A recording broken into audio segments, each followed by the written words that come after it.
আসসালামু আলাইকুম, আশা করি সবাই ভালো আছো। তো আজকে হচ্ছে আমাদের এসএসসি 23-এর হিসাব বিজ্ঞান প্রথম পত্র। আমাদের আজকে রেয়ামিলের প্রথম ক্লাস, মানে আমাদের হচ্ছে আজকে রেয়ামিলের প্রথম ক্লাস। তো সবাই একটু তাড়াতাড়ি জয়েন করে ফেলো, সবাই একটু তাড়াতাড়ি জয়েন করে ফেলো, সবাই একটু তাড়াতাড়ি জয়েন করে ফেলো। আজকে হচ্ছে আমাদের রেয়ামিলের প্রথম ক্লাস, সবাই একটু তাড়াতাড়ি জয়েন করে ফেলো।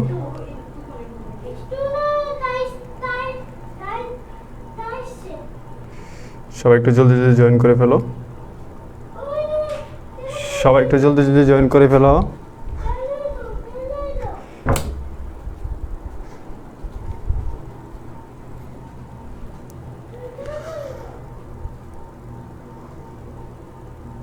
সবাই একটু জলদি জলদি জয়েন করে ফেলো, সবাই একটু জলদি জলদি জয়েন করে ফেলো।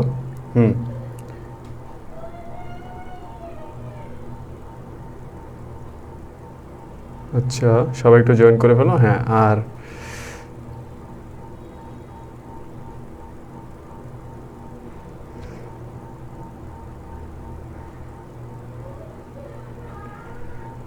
সবাই কেমন আছো? তো আজকে হচ্ছে আমাদের রেয়ামিল অধ্যায়।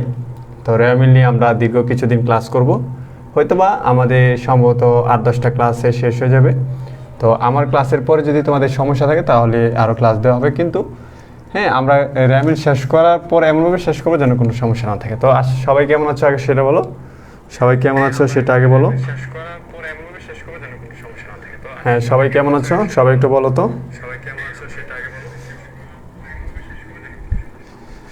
আশা করি আমাদের সমস্যা হবে না। তো সবাই কেমন আছো?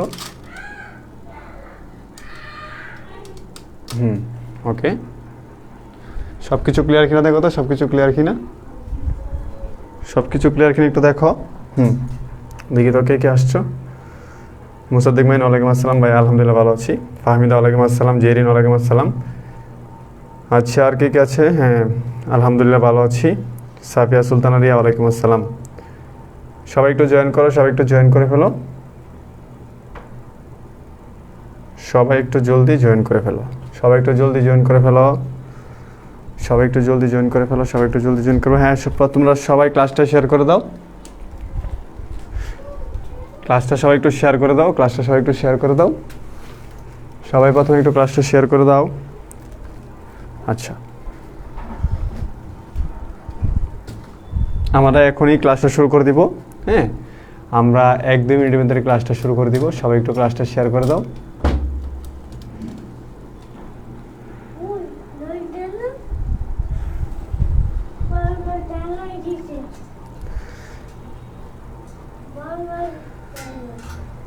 হ্যাঁ, আমরা এখনই ক্লাসটা শুরু করে দিব। হ্যাঁ, ক্লাসটা সবাই একটু শেয়ার করে দাও। আচ্ছা, তো শেষ আমার কাজ। তোমরা সবাই আশা করি সবাই ভালো আছো। তো আমরা এখন আমাদের আজকে হচ্ছে রেয়ামিলের আজকে হচ্ছে আমাদের প্রথম ক্লাস। তো রেয়ামিলের মধ্যে আমাদের যা যা শিখতে হবে আমি মেসেঞ্জার গ্রুপে দিয়ে দিয়েছি। তো প্রথমে হচ্ছে আমরা যখন রেয়ামিল করব কোনো একটা অঙ্কের অথবা সৃজনশীলের, আমরা যখন রেয়ামিল করব, রেয়ামিলে কোনগুলো আসে না সেটা হচ্ছে আমাদের আগে জানতে হবে। কারণ যে এন্ট্রিগুলো রেয়ামিলে আসে না সেগুলো আমরা রেয়ামিলে অন্তর্ভুক্ত করলে কিন্তু আমাদের ভুল হয়ে যাবে। কথা কি বুঝতে পেরেছো? যে এন্ট্রিগুলো আমাদের রেয়ামিলে আসবে না, সে এন্ট্রিগুলো যদি আমরা রেয়ামিলে অন্তর্ভুক্ত করি তাহলে কিন্তু আমাদের রেয়ামিলটা 100% ভুল হবে। কথা কি বুঝতে পেরেছো? তো রেয়ামিল করার আগে সবচেয়ে ফরজ কাজ হচ্ছে কোন কোন বিষয়গুলো অথবা কোন কোন এন্ট্রিগুলো রেয়ামিলে আসে না সেগুলো সম্পর্কে ভালোভাবে জানা। ঠিক আছে? তাহলেই কিন্তু তোমরা রেয়ামিলে কী কী আসবে কী কী আসবে না সেটা সম্পর্কে তোমাদের আর কোনো সমস্যা থাকবে না। কথা কি বুঝতে পেরেছো? এটা আমরা যদি ভালো করে জানতে পারি অথবা ভালো করে বুঝতে পারি, ভালো করে যদি আমরা বুঝতে পারি তাহলে কিন্তু আমাদের আর কোনো সমস্যা হবে না। ঠিক আছে? তো এখন কথা হচ্ছে, তোমরা কি আমার কথা এবং লেখা কি সব কিছু ক্লিয়ার? তো আমাদের তাহলে প্রথমে জানতে হবে, আমরা কিন্তু ক্লাসটা এখনই শুরু করে দিচ্ছি। হ্যাঁ, আমাদের 4 মিনিট পার হয়ে গেছে। তো আমাদের নিয়ম হচ্ছে, স্যার আপনি কেমন আছেন? আলহামদুলিল্লাহ ভালো। আমাদের নিয়ম হচ্ছে, অন্তত আমি যেভাবে শুরু করি, লাইভ ক্লাস মানে লাইভটা শুরু হওয়ার 5 মিনিটের মধ্যেই আমরা আমাদের যে মূল যে বিষয় সেই বিষয়ে আমরা চলে যাব। ঠিক আছে? তো লাইভ শুরু হওয়ার 5 মিনিটের মধ্যে সবাই জয়েন করে ফেলবা, তাহলে সবার জন্য ভালো হয়। তোমরা সবাই একটু ক্লাসটা শেয়ার করে দাও এবং তোমাদের সহপাঠী যারা আছে সবাইকে একটু মেনশন করে দাও। এটা হচ্ছে তোমাদের কাজ। আমি তোমাদেরকে দেখো তোমরা পরীক্ষা দেওয়ার আগ পর্যন্ত আমি পড়াবো, দীর্ঘ অনেক সময়, প্রায় 1 বছর প্লাস সময় আমি তোমাদেরকে ফ্রি পড়াবো। ঠিক আছে, তাও একটা সাবজেক্ট না 2 থেকে 3টা সাবজেক্ট আমি তোমাদেরকে পড়াবো। তো সেই সুবাদে তোমরা একটু আমার জন্য একটু ক্লাসটা শেয়ার করে দিও, সবাই একটু ক্লাসটা শেয়ার করে দাও। তাহলে আজকে হচ্ছে আমরা স্মিতা ইলমা স্যার ভালো আছেন? হ্যাঁ স্মিতা বান্ধবী কেমন আছো? আশা করি অনেকদিন ধরে দেখা হয় না, দেখি না, ঠিক আছে। তোর কি স্যার বলতে হইব, আমি তো তোর বন্ধু। আচ্ছা ওকে, তো আমাদের আজকে হচ্ছে প্রথম টপিক হচ্ছে আমাদের যে আমরা যে রেয়ামিলটা তৈরি করব সেই রেয়ামিলে কী কী আসবে না, ঠিক আছে। তো আমি লিখি এখানে রেয়ামিলে যে সকল দাখিলা রেয়ামিলে আসে না, ঠিক আছে। তো স্টার চিহ্ন দিয়ে দেখো আমি একটু লিখে দিচ্ছি স্টার রেয়ামিলে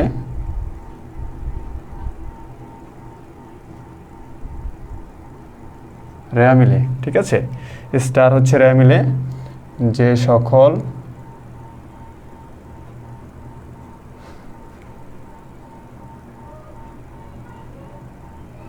দাখিলা আসে না, ঠিক আছে। তো এই প্রশ্নটা এক এক বই এক একভাবে লেখা থাকবে, অনেক সময় অনেকভাবে লেখা থাকবে। রেয়ামিলে কি যে সকল দাখিলা অন্তর্ভুক্ত হয় না, অথবা রেয়ামিলের বহির্ভূত যে এন্ট্রিগুলো সেগুলোর পরিমাণ নির্ণয় করো, রেয়ামিলে যে অন্তর্ভুক্ত হয় না তার পরিমাণ নির্ণয় করে, এভাবে অনেক কিছু লেখা থাকে। তো এই কণিকা দাস, হাই ভাইয়া, আমাদের ফার্স্ট ইয়ারের ক্লাস কখন হয় একটু বলবেন প্লিজ। তুমি কোন বিবিএ নাকি আমি জানি, আগে বলো তুমি কি বিবিএ ক্লাস কিনা? এটা হচ্ছে ইন্টার ফার্স্ট ইয়ারের ক্লাস, ঠিক আছে। এটা হচ্ছে ইন্টার ফার্স্ট ইয়ার ক্লাস। তো আমরা হচ্ছে আজকে শিখবো যে সকল দাখিলা রেয়ামিলে আসে না, ঠিক আছে। তো আমরা ক্লাস 9, 10 অথবা এসএসসি লেভেলে কিন্তু আমরা মুখস্থ করেছিলাম যে এই এন্ট্রিগুলো রেয়ামিলে আসে না। তো তোমরা তো জানো যে আমি একটু বেসিক থেকে পড়াই, একটু কষ্ট করে পড়াই। আমার স্টুডেন্টস যারা আছে অফলাইনে তারা খুবই স্যাটিসফাই আমার উপর, কারণ আমি তাদেরকে খুব বেসিক থেকে পড়াই। তো আজকে আমরা রেয়ামিলে কোন কোন দাখিলাগুলো আসে না এবং কেন আসে না সেটা কারণ সহ তোমাদেরকে বুঝিয়ে দিব। তারপরে যদি আমাদের সময় হয় এবং রেয়ামিলে কোনগুলো রিপিট কোনগুলো ক্রেডিট সেগুলো সম্পর্কে আমরা কথা বলবো। আমাদের যদি অতিরিক্ত সময় থাকে আমরা ছোট একটা রেয়ামিল করব দেবকুমার স্যারের বই থেকে, ঠিক আছে। তো আমাদের প্রথম কথা হচ্ছে রেয়ামিলে কোন কোন দাখিলাগুলো আসে না সেটা নিয়ে আমি কথা বলি। তো আমরা প্রথমে আমরা সবাই জানি 1 নাম্বার আমরা লিখি যে প্রারম্ভিক হাতে নগদ লিখি আমরা, ঠিক আছে। প্রারম্ভিক তোমরা অবশ্যই জানো প্রারম্ভিক হাতে নগদ, প্রারম্ভিক হাতে নগদ,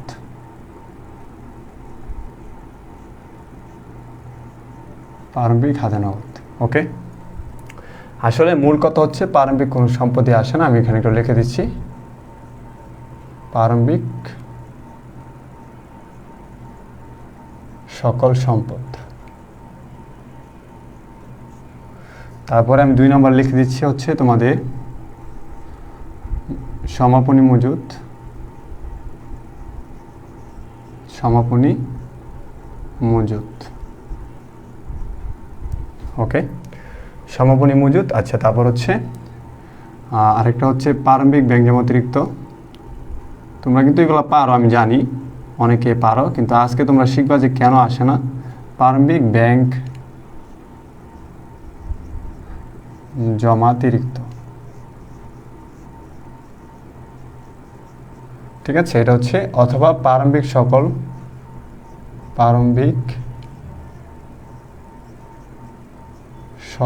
দায়, একটু লিখে নাও, সবাই একটু নোট করে নাও, নোটটা খুবই দরকারি, সবাই নোট করে নাও। শফিকুল ইসলাম ওয়ালাইকুম আসসালাম।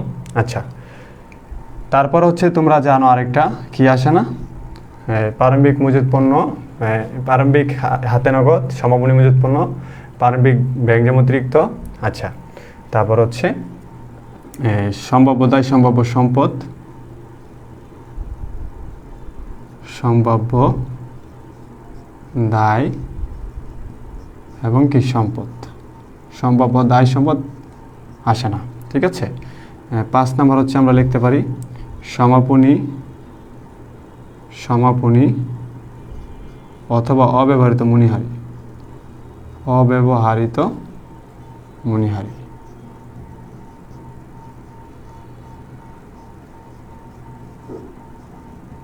ওকে। তো আমি যে কোডটা লিখলাম সেটা হচ্ছে প্রথমে হচ্ছে আমরা লিখলাম, সবাই একটু খেয়াল করো, যদি তোমাদের কিছু মনে থাকে তাহলে বলতে পারো, যদি তোমাদের কিছু থাকে সেটা বলো, আমি এটা এন্ট্রি করে দিচ্ছি। আমার কথা হচ্ছে তোমরা আজকে এটা ভালো করে বুঝে নিবা, ঠিক আছে। দেখো রেয়ামিলে কোন কোন দাখিলাগুলো আসে না, তো সে এন্ট্রি করে দিচ্ছি, তোমাদের একটু বুঝিয়ে দিই। আচ্ছা দেখি তো আমি আরেকটা মার্কেট ইউজ করলে কীরকম কালার হয়। আচ্ছা, তাহলে প্রথম হচ্ছে প্রারম্ভিক হাতে নগদ রেওয়া মিলে আসে না, আমরা জানি সমাপনী মজুতপণ্য রেওয়া মিলে আসে না। তারপর হচ্ছে কি প্রারম্ভিক ব্যাংক অতিরিক্ত রেওয়া মিলে আসে না। আবার আমি বলছি কি প্রারম্ভিক সকল দায়, সম্ভাব্য দায় এবং সম্ভাব্য সম্পদ। আচ্ছা, তারপর বলছি সমাপনী অথবা অব্যবহৃত মণিহারি। আর জানি কি আসে না, তোমরা যদি পারো একটু বলো তো, আর জানি কি আসে না যদি পারো একটু বলো। ঠিক আছে, আর জানি কি আসে না, তোমরা তো ক্লাস 9-10-এ মুখস্থ করেছো এবং ইন্টারমিডিয়েটও তোমরা মুখস্থ করবো আমি জানি। তো আজকে হচ্ছে আমি তোমাদেরকে একটা ব্যাখ্যা দিব আমাদের এগুলা কেন রেওয়া মিলে আসবে না, এই না আসার কারণ কি। যেমন সমাপনী মজুতপণ্য রেওয়া মিলে আসবে না কেন, হ্যাঁ, না আসার কারণ কি সেটা। তো এই সমাপনী মজুতপণ্য রেওয়া মিলে না আসার কারণ, হ্যাঁ, প্রারম্ভিক। আচ্ছা, তো তোমাদের দেখো, যদি আমি তোমাদেরকে 1 মিনিট টাইম দিলাম, যদি দেখো আরও লিস্টে তোমাদের থাকে যেটা রেওয়া মিলে আসে না, তোমরা একটু বলো, আমি তোমাদেরকে বুঝিয়ে দিব। ঠিক আছে, আজকে হচ্ছে তোমাদেরকে বুঝিয়ে দিব, তারপরে কিন্তু আমরা সময় করে রেওয়া মিলটা করে নিব ইনশাল্লাহ। সায়াম চৌধুরী, ওয়ালাইকুম আসসালাম। এমডি ইসরাইল, আচ্ছা ভাই কেমন আছেন? হ্যাঁ আলহামদুলিল্লাহ ভাই। অনেকের কমেন্ট আমি পড়তে পারি না, কারণ আমি যখন কথা ক্লাস করাই তখন মনিকা দাশগুপ্ত এখন করাচ্ছে হচ্ছে এগুলো করো। তাহলে হ্যাঁ ভাইয়া, কালারটা বেশি সুবিধার না। হ্যাঁ, এটা হচ্ছে আজকে মার্কারটা কিনছি তো, যাই হোক তারপরে দেখি কি হয়। আমি আগের মার্কারটা ইউজ করতেছি। ওকে, তো মনিকা তুমি ক্লাসটা করো। আমাদের হচ্ছে এটা হচ্ছে ইন্টার ফার্স্ট ইয়ারের ক্লাস, এইচএসসি যারা 23 দিবে তাদের। তো আমাদের হচ্ছে আজকে যে সকল রেওয়া মিলে যে সকল দাখিলা আসে না, মোট কথা হচ্ছে রেওয়া মিলে এই দাখিলাগুলো আসে না। ঠিক আছে, রেওয়া মিলে যে সকল দাখিলাগুলো আসে না সেগুলো কিন্তু আমরা বের করতেছি।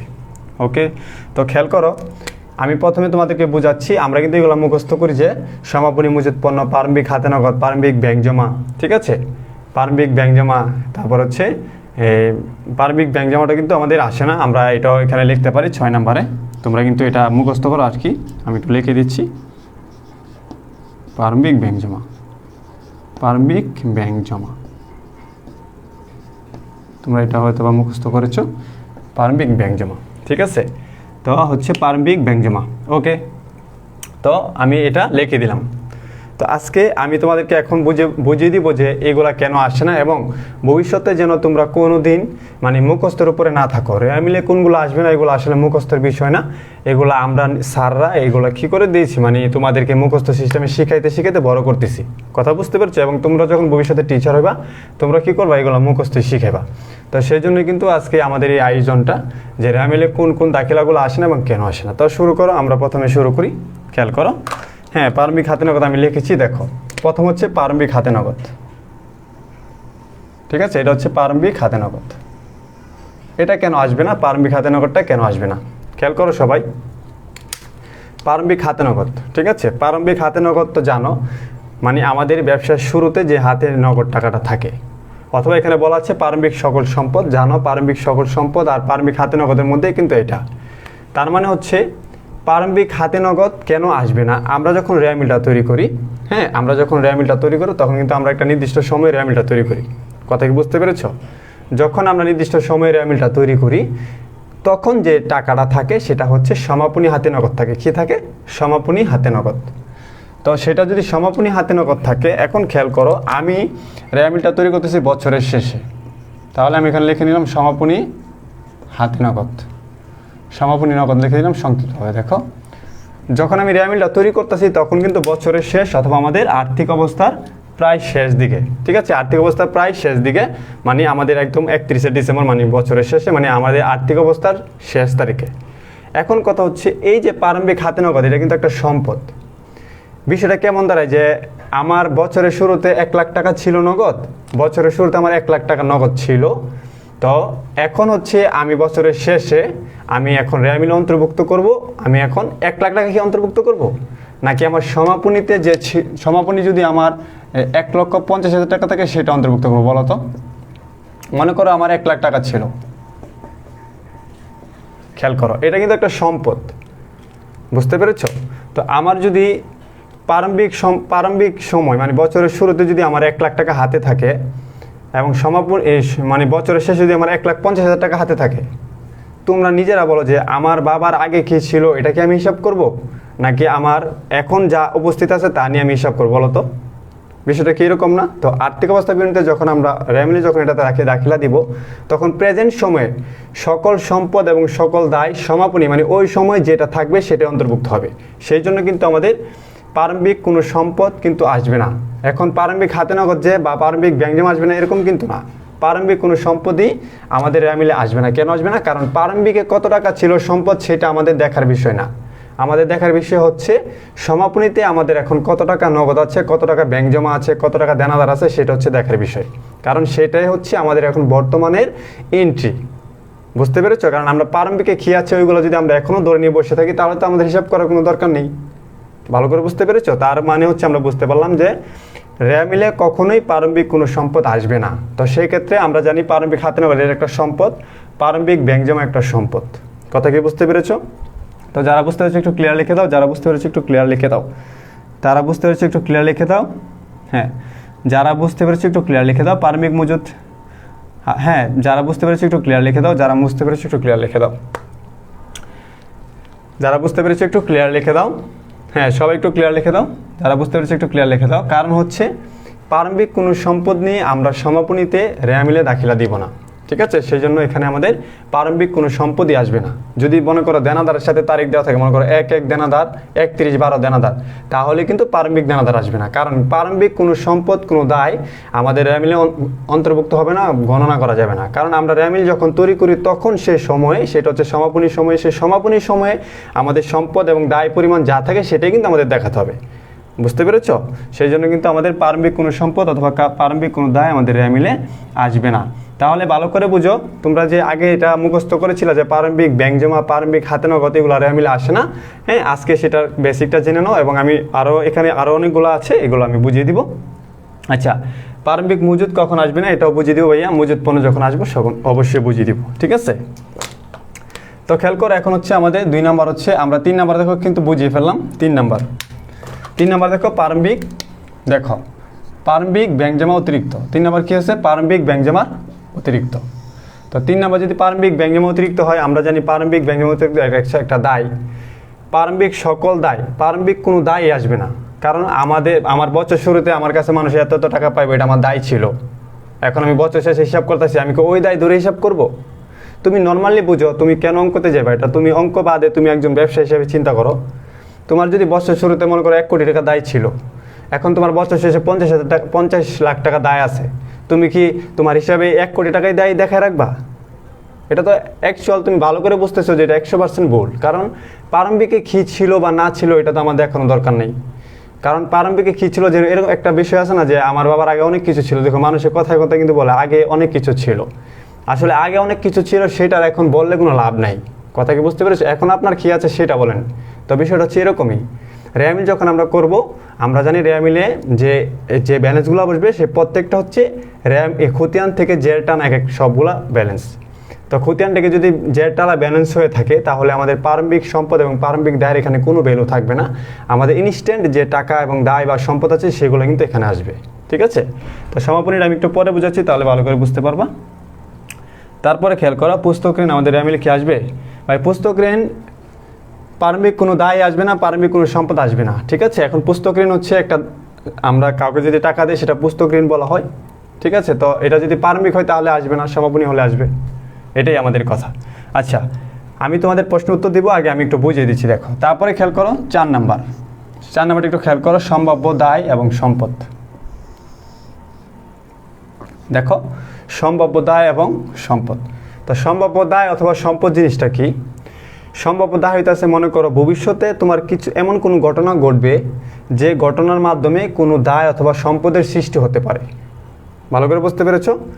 4 নাম্বার সম্ভাব্য দায় এবং সম্পদ, মানে সম্ভাব্য দায় এবং সম্পদটা কি?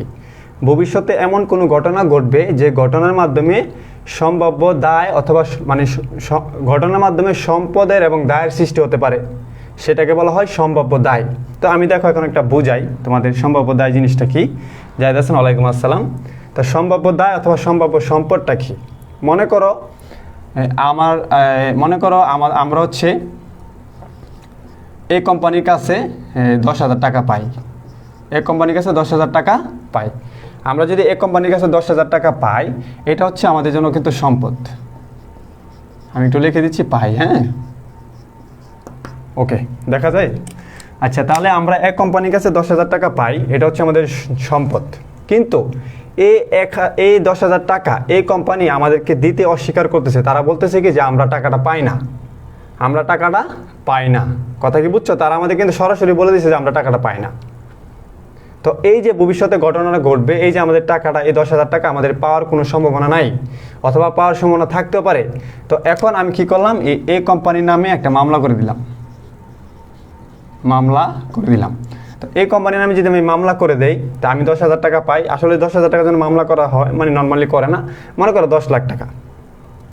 তো আমরা যে এই কোম্পানির কাছে 10,000 টাকা পাই, সেই জন্য আমরা যে মামলা করলাম, আমরা জানি এটা হচ্ছে একটা সম্পদ, কিন্তু যখনই আমাদের এটা পেন্ডিং থাকবে, মানে এই সম্পদটা আমরা আদায় করতে পারি নাও করতে পারি। কথা কি বুঝতে পেরেছো? তার মানে হচ্ছে এটা একটা সম্ভাব্য সম্পদ হয়ে গেল। কারণ কি, এটা হচ্ছে এখন পেন্ডিং অবস্থায় আছে, কারণ এটা হচ্ছে একটা সম্ভাব্য। গত বছর এটা আমার সম্পদ ছিল, কিন্তু এই বছর আমি মামলা করার পরে, আমি যখন মামলা করে ফেলছি, তখন এই সম্পদটা একটা সম্ভাব্য সম্পদে চলে যাবে, কারণ এই সম্পদটা আমি পাইতেও পারি নাও পাইতে পারি। ঠিক আছে? তো এখন কথা হচ্ছে, যে সম্পদটা আমি পাবো না পাবো সেটা আমি জানি না, অথবা যে দায়টা আমি পরিশোধ করবো নাকি করবো না সেটা আমি জানি না, সেটা আমার রেওয়া মিলে কেন আসবে? কথা কি বুঝতে পেরেছো? তাহলে আমরা বুঝতে পারলাম যে ভবিষ্যতে যদি এমন কোনো ঘটনা ঘটে যার কারণে আমাদের সম্পত্তি বাড়তে পারে, অথবা দায় বাড়তে পারে, অথবা দায় কমতে পারে, সম্পত্তি বাড়তে পারে, মানে এমন কিছু হতে পারে, সেগুলোকে বলা হয় সম্ভাব্য দায় অথবা সম্ভাব্য সম্পদ, যেগুলা আমরা কখনোই রেওয়া মিলে অন্তর্ভুক্ত করব না। কারণ যখনই ঘটনা ঘটবে, যখনই ওইটার ফলাফল আমরা পাবো, তখনই এটা রেওয়া মিলে অন্তর্ভুক্ত হবে। সেই জন্য কিন্তু এখানে সম্ভাব্য দায় এবং সম্ভাব্য কোনো সম্পদ রেওয়া মিলে অন্তর্ভুক্ত হবে না। আচ্ছা, রাফি, ওয়ালাইকুম আসসালাম, সমস্যা নেই। তাহলে আমাদের কথা হচ্ছে সম্ভাব্য দায় সম্ভাব্য সম্পদটা কেন আসবে না, সবাইকে বুঝতে পেরেছো? সবাই একটু ক্লিয়ার লিখে দাও। তারপরে দেখো এখানে হচ্ছে আমাদের কি আসলো, তারপর হচ্ছে সমাপনী অথবা অব্যবহৃত মণিহারি। আচ্ছা, সমাপনী অথবা অব্যবহৃত মণিহারি, সবাই একটু খেয়াল করো। সমাপনী অথবা অব্যবহৃত মণিহারিটা কেন রেওয়া মিলে আসবে না? সমাপনী অথবা অব্যবহৃত মণিহারিটা কেন রেওয়া মিলে আসবে না? সমাপনী অথবা অব্যবহৃত মণিহারিটা কেন রেওয়া মিলে আসবে না? সমাপনী অথবা অব্যবহৃত মণিহারিটা কেন রেওয়া মিলে আসবে না? হ্যাঁ, কেন আসবে না? সমাপনী আর হচ্ছে মজুদ, সমাপনী মজুদের মধ্যে একটা সম্পর্ক আছে। সমাপনী মণিহারি যে কথা, সমাপনী মজুদ পণ্য কিন্তু একই কথা। ঠিক আছে? তো খেয়াল করো, এখন কথা হচ্ছে সমাপনী মজুদ পণ্যটা, সমাপনী অব্যবহৃত মণিহারিটা কেন আসবে না? খেয়াল করো, আমরা যখন প্রথমে মণিহারি কিনি, আমরা যখন বছরের শুরুতে মণিহারি কিনি, তখন কিন্তু আমরা লিখি মণিহারি ক্রয়। কী করি? মণিহারি ক্রয়, মণিহারি ক্রয়। এই যে মণিহারি ক্রয় করলাম আমরা 20,000 টাকা, আমরা এই যে মণিহারিটা 20,000 টাকা ক্রয় করলাম, এটা হচ্ছে আমাদের একটা, আমরা যে প্রথমে মণিহারি কিনছি প্রারম্ভিক মণিহারি, এই মণিহারি আমি 20,000 টাকা কিনলাম। এখন খেয়াল করো, এটা কিন্তু আমি রেওয়া মিলের ডিবিট পাশে বসাইছি। কোথায় বসাইছি? রেওয়া মিলের ডিবিট পাশে বসাইছি না? মণিহারি যখন আমি কিনছি, তখন আমি মণিহারির একটা এন্ট্রি করছি। এন্ট্রি করার পরে আমার মণিহারি হচ্ছে একটা খরচ, আমরা জানি খরচ রেওয়া মিলের ডিবিট পাশে যায়। তখন আমরা এই মণিহারি ক্রয়টা রেওয়া মিলের ডিবিট পাশে বসাইলাম। এখন কত হলো সমাপনী মণিহারি, মানে কি? সমাপনী মণিহারিটা জিনিসটা কি, অথবা অব্যবহৃত মানে যে মণিহারিটা ব্যবহার হয় নাই, সমাপনী মণিহারি, সমাপনী মণিহারি। তো এখন মনে করো বলতেছে যে সমাপনী মণিহারি অথবা অব্যবহৃত মণিহারি 2,000। তার মানে হচ্ছে আমাদের যে 20,000 টাকার মণিহারি ছিল, আমাদের যে 20,000 টাকা মণিহারি ছিল, এই মণিহারি থেকে আমাদের 2,000 টাকার মণিহারি বেঁচে গেছে। এখন তোমরাই বলো, আমি যদি মণিহারি ক্রয় করে 20,000 টাকা রেওয়া মিলে অন্তর্ভুক্ত করি, আমি কিন্তু 20,000 টাকা রেওয়া মিলে আগে অন্তর্ভুক্ত করে ফেলছি না?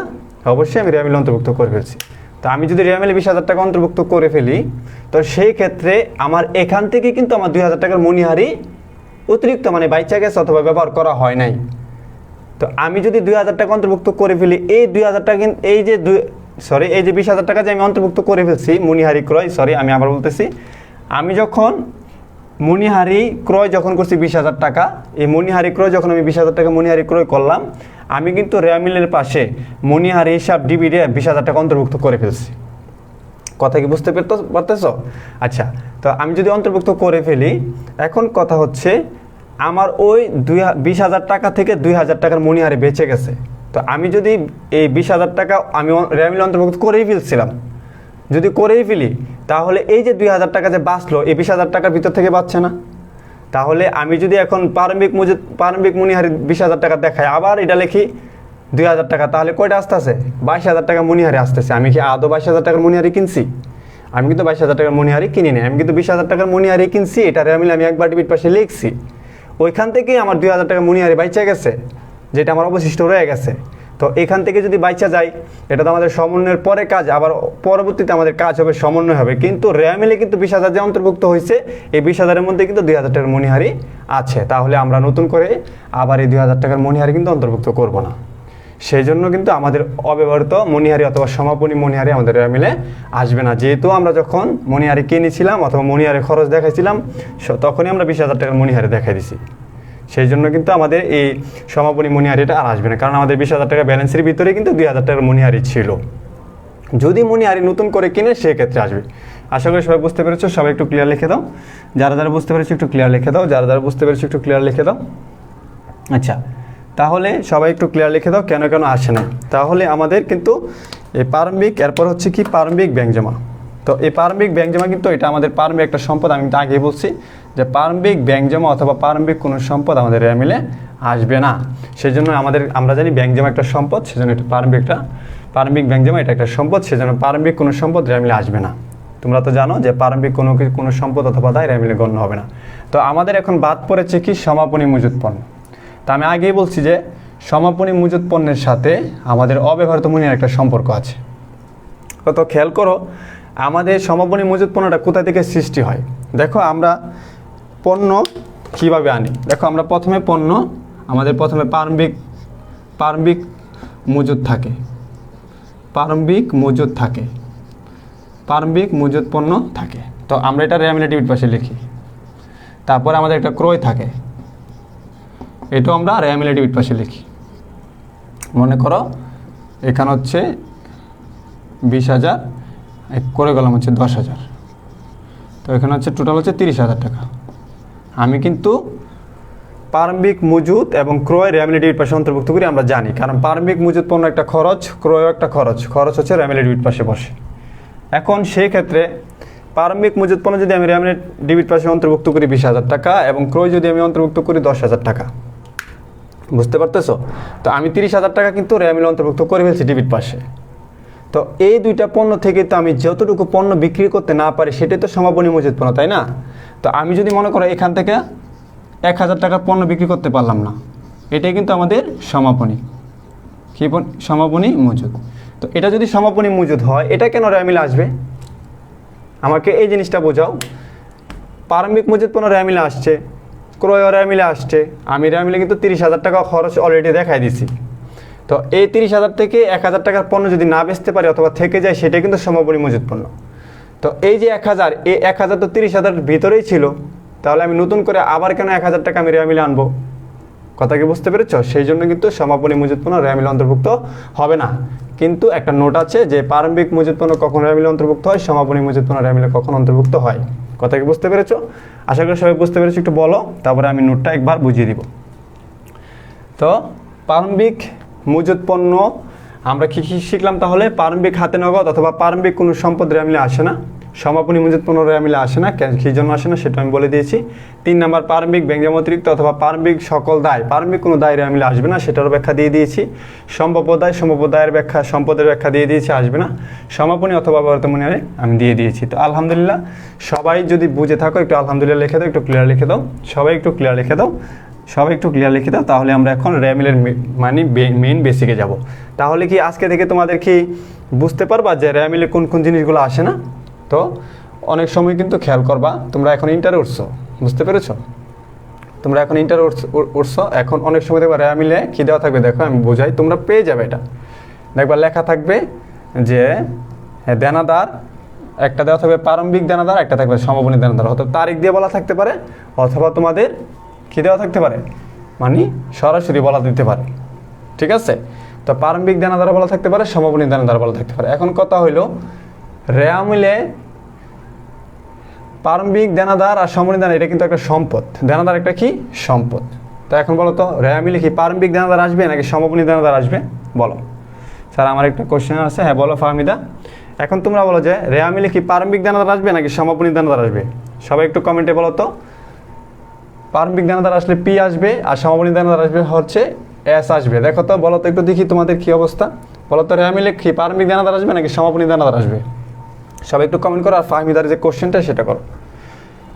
ফাহমিদা একটু কোশ্চেনটা করো। আর তোমরা সবাই একটু বলো যে রেয়ামিলে কি প্রারম্ভিক দানাদার আসবে নাকি সমাপনী দানাদার আসবে? রেয়ামিলে কি প্রারম্ভিক দানাদার আসবে নাকি সমাপনী দানাদার আসবে? তোমরা একটু বলো সবাই, রেয়ামিলে কি প্রারম্ভিক দানাদার আসবে নাকি সমাপনী দানাদার আসবে? সবাই একটু বলো তো, সবাই একটু বলো তো যে রেয়ামিলে কি প্রারম্ভিক দানাদার আসবে নাকি সমাপনী দানাদার আসবে? একজনে বলতেছে যে এত সুন্দর করে বোঝান, শুক্রিয়া। হ্যাঁ আলহামদুলিল্লাহ, তোমাদেরকে বোঝানোর জন্যই কিন্তু ক্লাস। হ্যাঁ তোমাদেরকে বোঝানোর জন্যই ক্লাস। তোমরা ধৈর্য ধরো, প্রত্যেকটা চ্যাপ্টার। তোমরা তো আর্থিক অবস্থা বিবরণী যখন আমি করাবো তখন আর্থিক অবস্থা বিবরণীকে তোমাদের যে কতটা ভালো লাগবে, মানে সবচেয়ে সহজ অঙ্ক মনে করবো আর্থিক অবস্থা বিবরণী। স্যার আমার একটা কোশ্চেন আছে। হ্যাঁ ফাহমিদা কোশ্চেনটা করে ফেলো। আচ্ছা আর কে কে আছে? হ্যাঁ এস আসবে বলতেছে। হ্যাঁ সমাপনী আসবে, সমাপনী আসবে। হ্যাঁ নিট ক্রয়ের জন্য আচ্ছা এস আসবে, এস আসবে। আচ্ছা নিট ক্রয়ের জন্য, নিট ক্রয়ের ক্ষেত্রে আর হচ্ছে বিক্রেতা পণ্যের ব্যয় থাকলে এগুলাতে কিছু আছে, তবে নিট ক্রয় থাকলে নিট ক্রয় আসবে। ঠিক আছে, আমাদের একটা নোট কিন্তু আছে যে সমন্বয়, যদি রেয়ামিলের সমন্বিত ক্রয় থাকে তাহলে সমাপনী মজুত পণ্য রেয়ামিলে আসে। আর যদি সমন্বিত ক্রয় রেয়ামিলে না থাকে তাহলে প্রারম্ভিক মজুত পণ্য আসে, সমাপনী মজুত পণ্য আসে না। আবার আমি বলতেছি, আমাদের একটা নোট আছে, আমরা জানি এটা মুখস্থ করে ফেলেছো সবাই। যখন রেয়ামিলে সমন্বিত ক্রয় থাকে তখন রেয়ামিলের সমাপনী মজুত পণ্য আসে, প্রারম্ভিক মজুত পণ্য আসে না। আর যখন রেয়ামিলে সমন্বিত ক্রয় থাকে না তখন রেয়ামিলে প্রারম্ভিক মজুত পণ্য আসে, সমাপনী মজুত পণ্য আসে না। কথা কি বুঝতে পেরেছো? এই নোটটা কিন্তু তোমরা মুখস্থ করে ফেলেছো, এই নোটটা কিন্তু আছে। আচ্ছা সমাপনী দানাদার আসবে। না, সুন্দর করে বলতে হবে ভাই। অবশ্যই সমাপনী দানাদার রেয়ামিলে আসবে। তোমরা আজকে থেকে মনে রাখবা যে কোনো প্রারম্ভিক সম্পদ এবং কোনো প্রারম্ভিক দায় এবং কোনো সম্ভাব্য সম্পদ সম্ভাব্য দায় রেয়ামিলে আসবে না। কথা কি ঠিক আছে? এখন স্যাররা যেভাবে প্রশ্ন করুক, মনে করো পুস্তক ঋণ, একটু আগে শাকিলে বললো পুস্তক ঋণ 1/1/2012 দেওয়া, এটা প্রারম্ভিক। পুস্তক ঋণ কি? পুস্তক ঋণ হইতেছে কি? পুস্তক ঋণ হইতেছে কাউকে ঋণ দেওয়া, মানে দেনাদারের মতো। তো এটা একটা সম্পদ, তার মানে আসবে না। কথা কি বুঝছো? আর তারিখ, স্যাররা তারিখ দেবো কার সাথে জানি? সম্পদ অথবা দায়ের সাথে তারিখ দিব। তাছাড়া তুমি কখনোই কিন্তু তারিখ দেখবে না। কিন্তু খেয়াল করবে ভালো করে, প্রারম্ভিক সম্পদ এবং প্রারম্ভিক কোনো দায় এবং সম্ভাব্য সম্পদ সম্ভাব্য কোনো দায় আসবে না। আমি ব্যাখ্যা ভালো করে দিয়ে দিয়েছি, খেয়াল করো। এখন আমাদের একটা নোট আছে, নোটটা হচ্ছে যদি সমন্বিত ক্রয় রেয়ামিলে থাকে তাহলে সমাপনী মজুত পণ্য রেয়ামিলে আসে, আর যদি সমন্বিত ক্রয় না থাকে তাহলে প্রারম্ভিক মজুত পণ্য রেয়ামিলে আসে। সেটা আমি তোমাদেরকে বুঝিয়ে দিচ্ছি। তো খেয়াল করো, স্টার চিহ্ন দিয়ে একটু অপেক্ষা করো। আমি কিন্তু রেয়ামিলের মেইন বেসিক কিন্তু আজকে দিয়ে দিব, যদিও রেয়ামিল না করতে পারি। আমার কথার অনুযায়ী তোমরা 100 থেকে 100 যতগুলো রেয়ামিল আইব জীবনে সব রেয়ামিল সমাধান করতে পারবো। আজকে আমি যেটা বুঝিয়ে দিব একটু পরে। তো আমি নোটটা একটু বুঝিয়ে দিচ্ছি। দেখো, যদি আমি একটু সংক্ষিপ্ত লিখি, যদি রেয়ামিলে সমন্বিত ক্রয় থাকে, কি থাকে? সমন্বিত ক্রয় থাকে। দেখো তাহলে আমি একটু এন্ট্রি করে দিচ্ছি, সমন্বিত ক্রয়। যদি রেয়ামিলে সমন্বিত ক্রয় থাকে, তাহলে রেয়ামিলে সমাপনী মজুত আসে। সমাপনী মজুত একটু লিখে দিচ্ছি। সমাপনী মজুত আসবে, প্রারম্ভিক মজুত আসবে না। সবাই তো নোটটা জানো, আলহামদুলিল্লাহ। আমি জানি সবারই নোটটা মুখস্থ আছে, কারণ এই নোট মুখস্থ না করলে তুমি রেয়ামিল করতে পারবে না। এটা ক্লাস 9-10 সবাই মুখস্থ করেছো। আচ্ছা সাফিয়া সুলতানা, আচ্ছা লগ্নি কি আছে ভাই? লগ্নি হচ্ছে বিনিয়োগ। ফাহমিদা, লগ্নি হচ্ছে বিনিয়োগ। বিনিয়োগের আরেকটা অর্থ, তুমি কোথাও টাকা বিনিয়োগ করছো সেটাকে লগ্নি বলা হয়। ঠিক আছে, তুমি কোথাও টাকা বিনিয়োগ করছো সেটাকে লগ্নি বলা হয়। আচ্ছা পুস্তক ঋণ একটা বুঝিয়ে দেন। আচ্ছা পুস্তক ঋণ মানে কাউকে ঋণ দেওয়া। ঠিক আছে, কাউকে ঋণ দেওয়া মানে দেনাদারকে বোঝানো হয়, দেনাদার বোঝানো হয় পুস্তক ঋণ।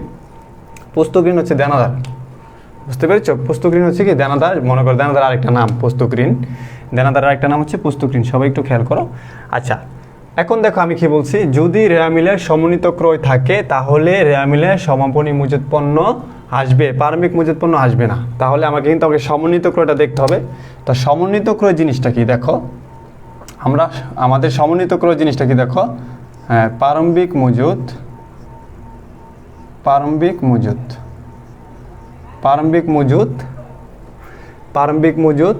ঠিক আছে, এটার সাথে হচ্ছে যোগ নিট ক্রয়, তারপর হচ্ছে বিয়োগ সমাপনী। কি বলতেছে? বিয়োগ কি? সমাপনী মজুত।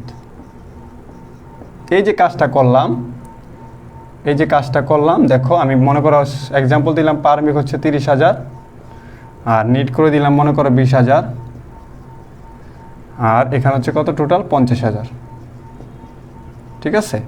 আর সমাপনী মজুত পণ্য মনে করো আমি দিলাম 10,000, এটাই কিন্তু আমাদের 40,000 টাকা। এটাকে বলা হয় সমন্বিত ক্রয়। তাহলে সুতরাং এটা কি? সমন্বিত ক্রয়। সবাই একটু কমেন্ট করো তো, দেখো তো সমন্বিত ক্রয়টা বুঝছো কিনা? সমন্বিত ক্রয়।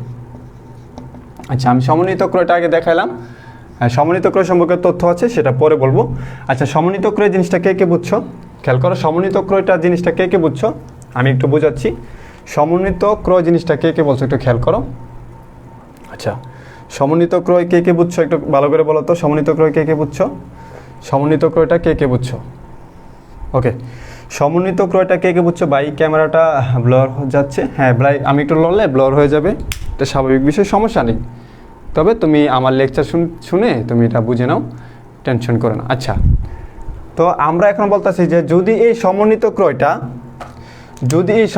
ক্রয়টা রেওয়া মিলে থাকে, তাহলে প্রারম্ভিক মজুত পণ্য আসে না। কে আসে? সমাপনী মজুত পণ্য আসে। আবার ভালো করে খেয়াল করো, যদি আমাদের রেওয়া মিলের সমন্বিত ক্রয় থাকে, তাহলে প্রারম্ভিক মজুত পণ্য রেওয়া মিলে আসে না, সমাপনী মজুত পণ্য রেওয়া মিলে আসে। এখন কথা হচ্ছে, আমি প্রথমে বলি, তোমাদের ব্যাখ্যাটা দেখে আমি বলি কীভাবে আসে না। খেয়াল করো,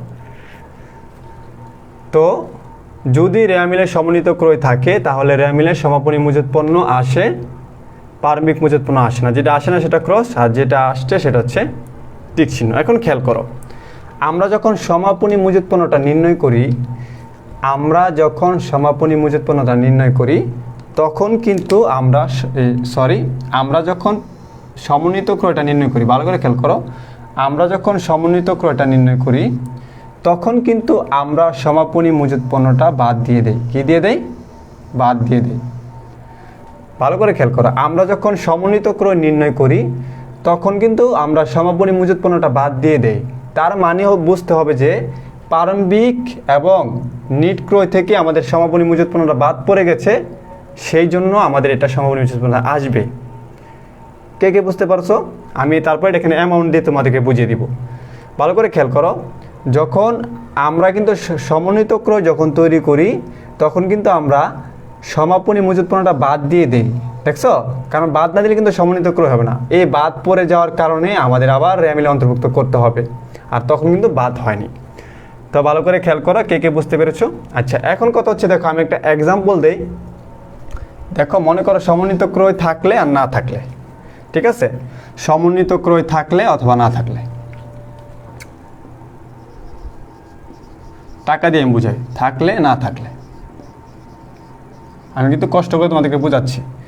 তো তোমরা কিন্তু এটা তো এখনো বুঝতে পারতেছো যে সমন্বিত ক্রয় থাকলে সমন্বিত মজুত পণ্য কেন আসবে না। আচ্ছা, খেয়াল করো, যখন সমন্বিত ক্রয় রেওয়া মিলে থাকে না, তখন কে থাকে? দেখো, তখন প্রারম্ভিক থাকে, তখন প্রারম্ভিক মজুত থাকে। প্রারম্ভিক মজুত কত? 30,000 টাকা। তখন রেওয়া মিলে কিন্তু 30,000 টাকা আসবে, এবং আমাদের নিট ক্রয় কিন্তু আসবে, আমাদের ক্রয় আসবে, ক্রয় কত? 20,000 টাকা, ঠিক আছে। এই সমাপনীটা কিন্তু আর আসবে না, এটা ধরে লাভ নাই। তাহলে আমার কত টাকা হইতেছে? 50,000 টাকা, ঠিক আছে। কত হইতেছে? 50,000 টাকা। দেখো আমার, তাহলে আমি ব্যালেন্স পেলাম কত? আমার রেওয়া মিলে ডেবিট পাশে 50,000 টাকা বসবে, এটা শিওর। কারণ রেওয়া মিলে যখন সমন্বিত ক্রয় থাকবে না, তখন কিন্তু প্রারম্ভিক মজুত পণ্য আসবে, আমরা জানি, এখানে লেখা আছে রুলস, এটা তোমরা মুখস্থ করেছো আগে থেকে, আমি জানি, এত কিছু বলা দরকার নেই। এবং ক্রয়ও আসবে, তো ক্রয় বা নিট ক্রয় যেটাই হোক, ক্রয় আসলে 50,000 টাকা হয়। আবার খেয়াল করে দেখো, যখন সমন্বিত ক্রয় থাকে, তখন কিন্তু সমন্বিত ক্রয় রেওয়া মিলে ডেবিট পাশে বসবে। কি থাকবে? সমন্বিত ক্রয়। দেখো, রেওয়া মিলে ডেবিট পাশে বসবে, সমন্বিত ক্রয় রেওয়া মিলে ডেবিট পাশে বসবে। তো সমন্বিত ক্রয় কত টাকা বেরিয়েছে ভাই? 40,000 টাকা। এই যে 40,000 টাকা আসবে। কিন্তু আমি কি বলছিলাম? সমন্বিত ক্রয় যখন থাকে তাহলে কিন্তু আমাদের কি বসবে না, সমাপনী মজুত পণ্য রেওয়া মিলে আসবে, প্রারম্ভিক আসবে না। কথা কি বুঝছো? আসলে ভাই সমন্বিত ক্রয় যখন থাকে তখন প্রারম্ভিক মজুত পণ্য আসবে না, নিট ক্রয়ও আসবে না, এবং ক্রয় ফেরত টেরত থাকলে ওইগুলো আসবে না। কথা কি বুঝছো? সমাপনী মজুত পণ্য মানে কি, প্রারম্ভিক মজুত নিট ক্রয় এগুলোর কাজ হয়ে গেছে, শুধু বাদ পড়ে গেছে কে, আমাদের সমাপনী ভাই বাদ পড়ে গেছে। তো সেই জন্য কিন্তু এখানে সমাপনীটা আসবে, আর আমাদের সমন্বিত ক্রয়টা রেমিলের ডিট পাশে বসবে। তাহলে সমন্বিত ক্রয় যদি 40,000 টাকা হয় আর আমাদের যদি কথা অনুযায়ী সমাপনী আসে তাহলে আমাদের কত, সমাপনী হচ্ছে 10,000। দেখো সমাপনী 10,000 টাকা, দেখো আমাদের কিন্তু রেমিল মিলে যাবে 100%। দেখছো, যদি আমরা এই সিস্টেমে করি 50,000 টাকা, এই সিস্টেমে করলো 50,000 টাকা। ভাই তোমাদেরকে আমি ব্যাখ্যা দিছি, তারপর হচ্ছে ব্যালেন্স দিয়ে বুঝাই দিছি। কথা কি বুঝছো? আশা করি সবাই ভালো লেগেছে। সবাই একটু লাভ ব্রেক দিয়ে দাও, যদি সবাই ভালো লাগে তাহলে একটু লাভ ব্রেক দিয়ে দাও। সবাই একটু ভালো লাগলে লাভ ব্রেক দিয়ে দাও, সবাই একটু লাভ ব্রেক দিয়ে দাও। আর সবাই ক্লিয়ার হলে একটু লাভ ব্রেক দিয়ে দাও। সবাই একটু ক্লিয়ার লিখে দাও প্লিজ, সবাই একটু কমেন্টে ক্লিয়ার লিখে দাও। আমরা আজকে রেমিলের বেসিকটা শেষ করি, কিন্তু আমরা রেমিলটা শেষ করবো নেক্সট ক্লাসে, কিন্তু আমরা উড়াদুরা রেমিল করা শুরু করবো, একদম সৃজনশীল করা শুরু করবে। বুঝতে পেরেছো? ভালো করে সবাই লাভ ব্রেক দিয়ে দাও। আচ্ছা, এইভাবে তো প্রাইভেটেও বুঝায় না, আমি জানি সব প্রাইভেট অথবা বাংলাদেশের সব কিছু আমি তোমাদেরকে বারবার বলতেছি। দেখো তোমরা কোথাও প্রাইভেট পড়ো না, কারণ আমি তোমাদেরকে যেভাবে পড়াবো বা যেভাবে বুঝাবো ইনশাল্লাহ আমি আশা করি একক বা ইউনিকভাবে আমাকে তোমরা চিনবে। আর তোমরা কোনো জায়গায় প্রাইভেট পড়ার দরকার নেই। আমি তোমাদের কথা দিলাম যে 23 সালে তোমাদের এসএসসিতে যত অ্যাকাউন্টিং শিখতে যা যা প্রয়োজন, ফিনান্স শিখতে যা যা প্রয়োজন, আমি সম্পূর্ণ দায়িত্ব দায়ভার নিয়ে আমি তোমাদেরকে প্রতিদিন আল্লাহর রহমতে যদি আল্লাহ বাঁচিয়ে রাখে আজানের সময় যদি আমি বেঁচে থাকি, এই রুটিন অনুযায়ী আমি তোমাদের 23 সালের আগ পর্যন্ত আমি তোমাদেরকে ক্লাস দিয়ে যাবো ইনশাল্লাহ। কথা কি বুঝতে পারতেছো? তোমাদের পরীক্ষা হওয়ার আগ পর্যন্ত কিন্তু তোমরা যেভাবে হোক আমার পেজটা, আমার গ্রুপটা মানুষের কাছে কাছে পৌঁছায় দাও, যাতে এই প্রকৃত শিক্ষাগুলো সে গ্রহণ করতে পারে। দেখো আমি কালকে আইসিটি পড়েছি, কিছু মুখস্থ করেছি, বলো কিছুই মুখস্থ করে নেই। আজকে রেওয়ামিল পড়ালাম, তোমরা সবসময় শিখে আসছো, মুখস্থ করে আসছো যে রেওয়ামিলে এই জিনিসগুলো আসে না। এই সমন্বিত ক্রয় নিয়ে কত সমস্যা থাকে, কি আসলে কি আসে না। দেখছো আজকে কিন্তু তোমাদেরকে আমি সব বেসিক বুঝাই দিলাম, এবং দেখো সমন্বিত ক্রয় জিনিসটা দিয়েও আমি তোমাদেরকে দেখো ব্যালেন্স সহ তোমাদেরকে করাই দিলাম। ঠিক আছে? এর থেকে যদি তুমি মনে করো কেউ তোমাকে ভালো পড়ায়, অবশ্যই তুমি তার কাছে পড়বে, আমার এখানে পড়ার কোনো দরকার নেই। কিন্তু ভাই আমার ক্লাস যখন তুমি করবা, আমার অবশ্যই আমার SW হোমওয়ার্কগুলো করবা, এবং কীভাবে আমাদের পেজটা, আমাদের গ্রুপটা, আমাদের এত সুন্দর একটা সার্ভিস মানুষের কাছে পৌঁছায়, সেটা কিন্তু তোমাদেরকে আমাকে অবশ্যই হেল্প করতে হবে। সেখানে তোমরা কোনো শরম বা তোমাদের কোনো লজ্জা কোনো কাজ করবা না।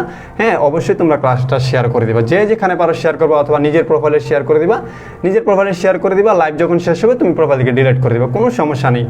বুঝতে পেরেছো? ওকে, তাহলে সবাই ক্লিয়ার? আচ্ছা দেখি সবাই কমেন্টে কি লেখছো। হ্যাঁ, সবাই আলহামদুলিল্লাহ ক্লিয়ার। আচ্ছা সবাই আলহামদুলিল্লাহ ক্লিয়ার। আচ্ছা ইনশাল্লাহ এর জন্য অনেক অনেক দোয়া রইল। হ্যাঁ নাফিসা, তো সবাই ক্লাস করো ভাইয়া, ক্লাসগুলো সেভ করে রাখেন, না হলে আরও স্টুডেন্ট দেখবে আর আপনার পেজ তো পরিচিত হবে।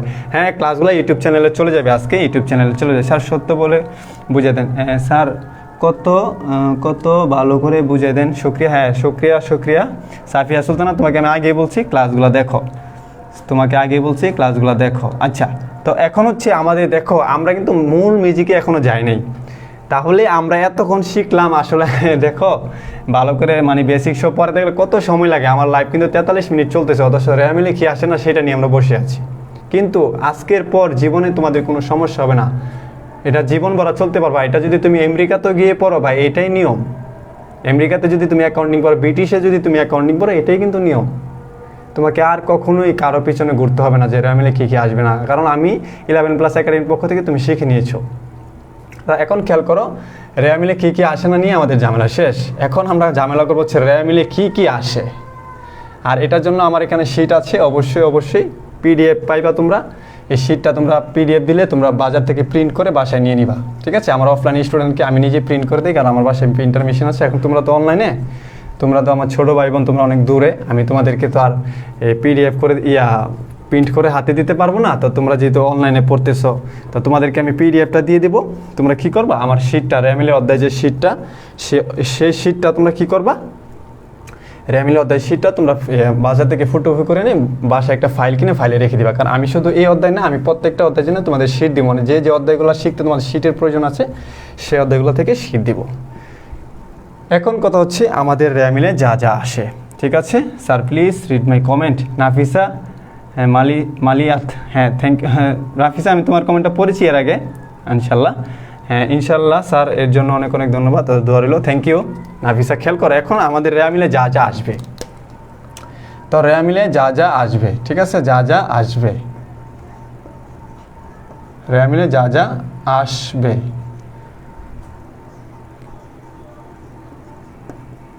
রেওয়া মিলে, তো খেয়াল করো রেয়া মিলে যা যা আসবে, ভালো করে বুঝবা। আজকে যেটা দিতেছি সেটাই কিন্তু সবচেয়ে গুরুত্বপূর্ণ টপিক। তোমার লাইফে যদি কোনোদিন রেয়া মিল প্যাচ লাগে বা রেয়া মিল বোঝো না, সে দায়িত্ব আমার। তুমি আমার এই ক্লাস যদি ভালো করে মনোযোগ দিয়ে মাথায় রাখো, ভালো করে চেষ্টা করো, তোমার জীবনে কোনোদিন রেয়া মিল মানে তোমার জীবনে কোনোদিন রেয়া মিল প্যাচ লাগবে না। অনিশ্চিত আসলে তুমি একদম 100% বলতে পারো যে স্যার এটা অনিশ্চিত আসবে, কারণ আমি 11+ একাডেমি থেকে শিখেছি, শহীদুল স্যার কাছ থেকে শিখেছি, রেয়ামিল কখনো ভুল হওয়ার কথা না।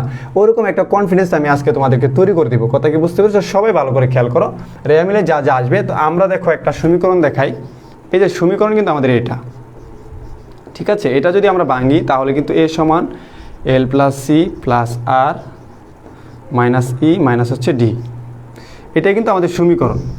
এখানে দেখো তুমি টোটাল 6টা উপাদান পাবা, 6টা উপাদান পাইবা, ঠিক আছে। এই যে 6টা উপাদান পাইবা, কয়টা উপাদান? 6টা। দেখো A সমান L + C + R - E - D। ভাই বিশ্বাস করো এই সমীকরণটা যে কত কাজের, এই সমীকরণ দিয়ে যে তুমি কত কিছু জীবনে করতে পারবা, এটার কোনো শেষ নাই। এই সমীকরণ যারা ভালো করে সময় দেয়, সমীকরণের পিছনে যারা শ্রম দেয়, তারা অনেক কিছু শিখতে পারবে, ঠিক আছে। দেখো এই সমীকরণে কী বলতেছে, সমীকরণ বলতেছে A সমান L + UI, এটা হচ্ছে একটা মানে পূর্ণ সমীকরণ। তাহলে এখানে A সমান L + যদি UI হয়, এটাকে বাংলে A সমান L + C + R - E - D। আমরা এখানে টোটাল 6টা উপাদান পাইতেছি। কয়টা উপাদান? 6টা। তো আমরা যদি 6টা উপাদান পাই, বিশ্বাস করো, আমরা যদি 6টা উপাদান পাই, হিসাব বিজ্ঞানে তুমি কোথাও দেখাইতে পারবা না যে এই 6টা উপাদানের বাইরে কিছু আছে। এই 6টা উপাদানের বাইরে হিসাব বিজ্ঞানে কিছু আছে, এটা কেউ দেখাইতে পারবো না। এমন কেউ জন্ম হয় নাই যে বলতে পারবো যে এই 6টার বাইরে হিসাব বিজ্ঞান আছে এবং এটা হিসাব বিজ্ঞান অন্তর্ভুক্ত হয়। যদি হিসাব বিজ্ঞান অন্তর্ভুক্ত হয় তাহলে এই 6টাই অন্তর্ভুক্ত হইব, এর বাইরে কোনো দিন অন্তর্ভুক্ত হবে না। বুঝতে পেরেছ? হয় সেটা সম্পদ হবে, না হয় সেটা দায় হবে, না হয় সেটা মূলধন হবে, না হয় সেটা রেভিনিউ মানে আয় হবে, না হয় খরচ হবে, না হয় উত্তোলন হবে। এই যে 6টা উপাদান, এই 6টা উপাদানই কিন্তু আমাদের হিসাব বিজ্ঞানে থাকবে। তাহলে এখন কথা হচ্ছে, যদি 6টা উপাদানই বা হিসাব বিজ্ঞানে থাকে, এই 6টা আমাদের কোনগুলা ডেবিট পাশে যায়, কোনগুলা ক্রেডিট পাশে যায় সেটা শিখবো, নাকি সম্পদ ডেবিট, নগদান ডেবিট, ব্যাংক জমা ডেবিট, আর কি জানি অনাদায় পাওনা ডেবিট, এভাবে শিখবা নাকি? আর এটা কি কোনো ভালো স্টুডেন্টের পড়া যে প্রত্যেকটা ডেবিট একটা মানুষের সাথে শুনবে ডেবিট কী করতেছে, এটা কী কয় না কয়?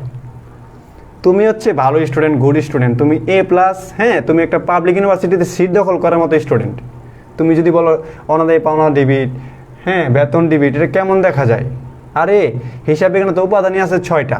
তা আমি 6টা উপাদান থেকে যদি আমি ডেবিট ক্রেডিটগুলো ভালো করে খেয়াল করি, তাহলে আমি কেন শুধু পড়তে যাবো? আমি তো নিজে আমার কাছে এসে ধরা দেবো, স্যার এই জানেন আমি আইসি, আমার বলেন না আমি ডেবিট ক্রেডিট কোনটা, আমি নিজে করে ফেলতে পারবা। কথা কি বুঝতে পেরেছো? তাহলে চলো আমাদের মিশন শুরু করে দেই। আচ্ছা, হ্যাঁ ক্লাস প্রতিদিন হয়, হ্যাঁ ক্লাস প্রতিদিন হয়, অবশ্যই ক্লাস প্রতিদিন হয়, আলহামদুলিল্লাহ অনেক ভালো লাগতেছে স্যার। হ্যাঁ ক্লাস প্রতিদিন হয়। আমি কিন্তু বলছি যে আজকে থেকে আমাদের একদম মানে অনেক মজার ক্লাস হবে। প্রত্যেকটা চ্যাপ্টারে তোমাদের যতদিন পর্যন্ত সমস্যা থাকবে, আমি প্রত্যেকটা চ্যাপ্টার, যদি বলো স্যার এক চ্যাপ্টারে 30টা ক্লাস লাগবে, আমি 30টা ক্লাস দিব। আর আর্থিক অবস্থা বিভিন্ন অধ্যায়ে অবশ্যই তোমরা 30টা থেকে 35টা ক্লাস পাইবা। বুঝতে পেরেছো? আমরা আর্থিক অবস্থা বিভিন্নতে না হলেও একশো অঙ্ক করবো, এবং কে পারো না আমি দেখা ছেড়ে দিব। ক্লিয়ার? তো আমাদের রেয়ামিলে অধ্যায়ে অবশ্যই আমাদের যতগুলো ক্লাস প্রয়োজন আমরা করব, ঠিক আছে। আমি রেয়ামিলে কী করবো আমাদের মেসেঞ্জার গ্রুপে দেওয়া আছে, তো খেয়াল করো। ওকে, তাহলে এখন আমাদের দেখো কি বলতেছি যে রেয়ামিলে কী আসবে। তো আমরা জানি রেয়ামিলে 2টা পাশ থাকে, একটা হচ্ছে ডেবিট আর এটা হচ্ছে ক্রেডিট। এই দুইটাতে প্লাস থাকে নাকি আরও কিছু আছে? আর কিছু নাই। তাই মনে রাখবা, সবসময় মনে রাখবা, সম্পদ সবসময় রেয়ামিলে ডেবিট পাশে বসে, সম্পদ বসে রেয়ামিলে ডেবিট পাশে, খরচ বসে অথবা ব্যয় বলতে পারো অথবা ক্ষতি বলতে পারো, মানে এরকম বলতে পারো। আর কে বসে? উত্তোলন বসে। আর ক্রেডিট পাশে বসে হচ্ছে দায়, তারপরে বসে হচ্ছে মূলধন,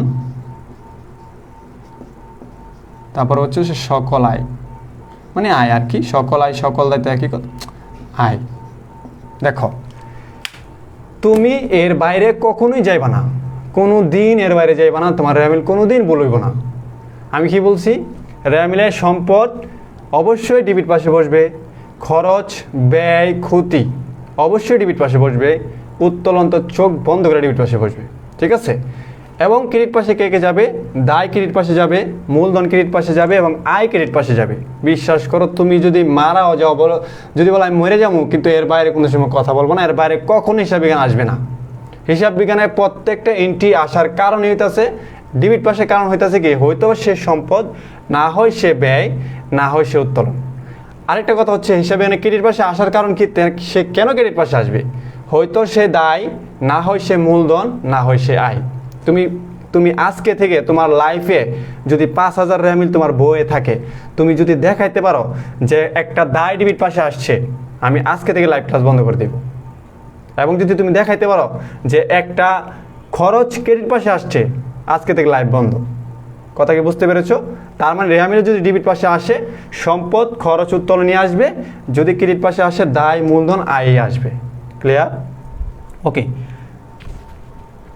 আচ্ছা, এখন কথা হচ্ছে তুমি বলতে পারো একটা কথা যে স্যার আমি তো সকল সম্পদ সকল দায় চিনি না, সকল আয় ব্যয় খরচ চিনি না। ভাই, এই সকল সম্পদ সকল দায় সকল আয় ব্যয় খরচ যদি তুমি না চিনো, তোমার থেকে পুরা কপাল্লা অ্যাকাউন্টিং আর কেউ নাই। কারণ কি, কারণ প্রত্যেকটা জায়গায় জায়গায় সম্পদ দায় চিনতে হয়। ভাই তুমি কি শুধু রেয়ামিলের জন্য সম্পদ দায় চিনবা? কি দরকার আছে ভাই রেয়ামিলের জন্য সম্পদ দায় চিনা? তুমি রেয়ামিলকে অপশনাল মনে করো না। তুমি যখন আর্থিক অবস্থা বিবরণী করো তখন তো তোমার সম্পদ দায় চিনতে হবে। তুমি যখন জাবেদা করবা তখনও কিন্তু সম্পদ দায় চিনতে হবে। কারণ জাবেদা কীভাবে করা হয়, জাবেদা তো সম্পদ বাড়লে ডেবিট হয়, কমলে ক্রেডিট হয়, দায় বাড়লে ক্রেডিট হয়, কমলে ডেবিট হয়। তুমি সম্পদও কিন্তু জাবেদা করতে গেলে তোমার সম্পদ দায় চিনতে হবে, রেয়ামিল করতে গেলে সম্পদ দায় চিনতে হবে, মূলধন জাতীয় আয় ব্যয় মুনাফা জাতীয় লেনদেন করতে সম্পদ দায় চিনতে হবে। অনেক সময় কিন্তু টোটাল সম্পদের পরিমাণ চাই, টোটাল দায়ের পরিমাণও চাই, তখনও তো তোমাকে চিনতে হবে। ভাই শুধু রেয়ামিলের জন্য চিনতে হবে? সম্পদ দায় চিনা কি ভাই, অ্যাকাউন্টিং স্টুডেন্ট মানে সম্পদ দায় দেখা মাত্র বলে দিতে হবে যে এটা সম্পদ এটা দায়, ঠিক আছে। এটা হচ্ছে যারা অ্যাকাউন্টিং স্টুডেন্ট তারা যদি দেখা মাত্রই না বলতে পারো, বিশ্বাস করো ভাই তোমার পড়ার দরকার নেই। তুমি অ্যাকাউন্টিংয়ের প্রত্যেকটা চ্যাপ্টারে তুমি উষ্টা লাত্তি খাইতে খাইতে যাইতে হইব। যারাই সম্পদ দায় আয় ব্যয় 6টা জিনিস দেখা মাত্র বলতে পারো না, তাদেরকে উষ্টা খাইতে খাইতে প্রত্যেকটা অধ্যায় শেষ করতে হবে এবং অপমানের শেষ নাই। তুমি কোনো অধ্যায়ের ম্যাথ সমাধান করতে পারবে না, কারণ আর্থিক অবস্থা বিবরণীতে কতগুলো স্টেপ, পরিচালন ব্যয়, তুমি যদি ব্যয় না চিনো তুমি কি এন্ট্রি করবা? কথা কি ক্লিয়ার? তাহলে আমি আজকে কি বললাম, সম্পদ খরচ উত্তোলন এবং এইগুলো হচ্ছে সবসময় রেয়ামিলে ডেবিট পাশে বসবে, দায় মূলধন আয় সবসময় রেয়ামিলে ক্রেডিট পাশে বসবে। আমি তোমাদের দায়িত্ব নিলাম, যদি কোনো সম্পদ কোনো দায় না চিনো, চিনতে যদি ভুল করো আমাকে অবশ্যই বলবে, আমি তোমাকে চিনে দিব। আমিও যদি দেখার পরে না চিনি, চিন না হলেও তোমার চিনে দিব। কথা কি বুঝছো ভাই? আমি এত বড় টিচার না যে আমি তোমাদেরকে মানে তোমরা যত বড় আমাকে মনে করতেছো। আমি কিন্তু তোমাদের মতো স্টুডেন্ট, দেখো আমার সাইজ দেখো, তোমাদের মতো স্টুডেন্টই আমি। ওকে, তাহলে তোমরা কি রেয়ামিল ভুল হবে? আর তাও আমরা কালকে কিন্তু রেয়ামিলে সৃজনশীল করা শুরু করবো। দেখো প্রথমে বুঝাচ্ছি রেয়ামিলে কে কে আসবে না, ভাই 14 গোষ্ঠী সহ বুঝাইছি। রেয়ামিলে কে কে আসবে ভালো করে বুঝাই দিছি, ঠিক আছে। তা দেখো আমি একটা এখন উদাহরণ দিই। আমাদের দেখো কি বসে, দেখো নগদ, আমরা জানি রেয়ামিলে ডেবিট পাশে বসে। ভাই নগদ টাকাটা এটা কি? অবশ্যই সম্পদ। আরে সম্পদ দিক তো সে ডেবিট পাশে বসছে ভাই, সে নগদ দেখে কিন্তু ডেবিট পাশে বসে নাই, সে সম্পদ সেই জন্য ডেবিট পাশে বসছে। কিন্তু তোমরা কি শিখতেছ? নগদ ডেবিট পাশে বসবে, দেনাদার ডেবিট পাশে বসবে। ভাই শিখতেছ তো উল্টা। তো অধ্যায় কীভাবে, অন্য অন্য অধ্যায় কীভাবে মজা নিয়ে করবা? শিখতে হবে ভালো করে, ন্যাচারাল ওয়েতে, প্রকৃতভাবে শিখতে হবে। ভাই প্রতিটা অধ্যায় তোমার কাছে মনে করো গার্লফ্রেন্ড মনে হইব, বুঝতে পারতেছো? মানে মনে হবে যে একটা গার্লফ্রেন্ড আসছে সামনে, আমি মানে ভালো করে তুমি করতে পারো অধ্যায়টা, বুঝতে পারতেছো? এখন কথা হচ্ছে নগদ সম্পদ থেকে কিন্তু ডেবিট পাশে বসছে। আসলে নগদ যে ডেবিট এটা এমন কোনো রুলস কেউ বলতে পারবে না, এমন কোনো রুলস নাই। সম্পদ সবসময় রেয়ামিলে ডেবিট পাশে বসে, নগদ সম্পদ তাই ডেবিট পাশে বসে। আরেকটা দেখো পাওনাদার, পাওনাদার কি? দায়। দায় কোন পাশে বসবে? আমি বলছি ক্রেডিট পাশে বসবে। ভাই এটা আমার কথা না, লোকাপিসুলে নিজে বলছে। উনি যখন বই লেখছে দুতরফা দাখিলা পদ্ধতি আবিষ্কার করেছে, তখনই উনি বলছে যে এই বাচ্চারা, দায় মূলধন আয় সবসময় ক্রেডিট পাশে যাবে, ভুলো না যেন, ঠিক আছে? সম্পদ খরচ উত্তোলন সবসময় ক্রেডিট পাশে যাবে, কখনোই যেন এগুলো না ভুলো। যদি বলছো তোমার কপালে কি আছে শনিবার, আজকে কি, আজকে তো রবিবার, তোমার কপালে শনিবার আছে, বুঝতে পেরেছো? আশা করি সবাই বুঝতে পেরেছো। ভাইয়া প্রিমিসেসটা কি? আচ্ছা প্লিজ একটু বুঝিয়ে দেন। সায়েম চৌধুরী, আসলে প্রিমিসেসটা তো একটা সম্পদ, ঠিক আছে? প্রিমিসেস হচ্ছে একটা সম্পদ, আর প্রিমিসেস একটা সম্পদ বোঝানো হয় মনে করো বিল্ডিংয়ের মতো, মানে একটা স্থায়ী সম্পদ। আচ্ছা, আর বিমা প্রিমিয়াম এগুলো হচ্ছে খরচ। আমি সব কিছু নিয়ে কথা বলবো ভাই আজকে। তোমরা এইটা আমাদের ডেবিট ক্রেডিটগুলো সম্পর্কে একটু ধারণা রাখো। আচ্ছা, তো আকাশ রহমান, ওয়ালাইকুম আসসালাম।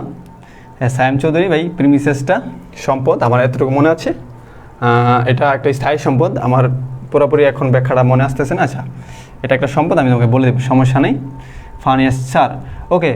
আর কে কে আছো এখন? সবাই স্যার ডাইরেক্টগুলো আমি সবার কমেন্ট পড়তেছি। আচ্ছা, এখন কথা হচ্ছে তোমরা কি র্যামিল ভুল হবে? তো নেক্সট ক্লাস কিন্তু আমরা দীপক কুমার স্যারের বই থেকে আমরা কিন্তু র্যামিল করা শুরু করে দিব। যদি 100 সৃজনশীল থাকে, 100 সৃজনশীল তোমার পারতেই। যদি 100 সৃজনশীল থাকে বইয়ে, 100 সৃজনশীল তোমার পারতেই, তাহলে তুমি ঢাকা ইউনিভার্সিটি, জাহাঙ্গীরনগর, জগন্নাথ ইউনিভার্সিটির একটা সিট তুমি দখল করতে পারবা। বুঝতে পেরেছো? লিমিটেশন পড়া কিন্তু পড়ো না যে স্যার আমি 20-30টা র্যামিল পারি, আমার হয়ে যাবে পরীক্ষায়। এই পড়ার জীবনেও কিন্তু পাবলিকে চান্স পাবে না। পাবলিকে চান্স পেলে নগদান ডিবিট, কেন ডিবিট, কই থেকে এসে, বাপের নাম কি, আর কি পোলামে আছে কিনা, সংসার আছে কিনা, এইগুলো এখন তো জানতেই।